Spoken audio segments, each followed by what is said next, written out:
নমস্কার বন্ধুরা, সীমার রান্নাঘর। আমি আজকে রান্না করব শোল মাছ দিয়ে বাঁধাকপি।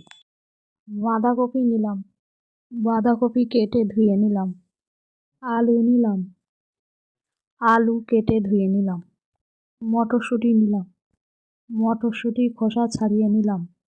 শুকনো লঙ্কা নিলাম, আদা নিলাম, জিরে নিলাম। শিলের ওপরে মশলাগুলো দিয়ে দিলাম। মশলাটা বেটে নিলাম।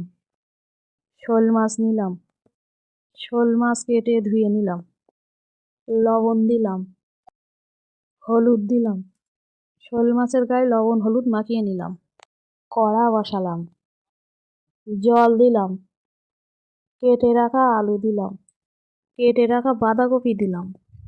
ছাড়ানো মটরশুঁটি দিলাম। ঢাকা দিলাম। কিছুক্ষণ পরে ঢাকনাটা খুলে দিলাম। বাঁধাকপিটা সিদ্ধ করে নিলাম। সর্ষের তেল দিলাম, তেলটা গরম করে নিলাম। মাছগুলো ছেড়ে দিলাম, মাছগুলো ভেজে নিলাম। মাছগুলো তুলে নিলাম।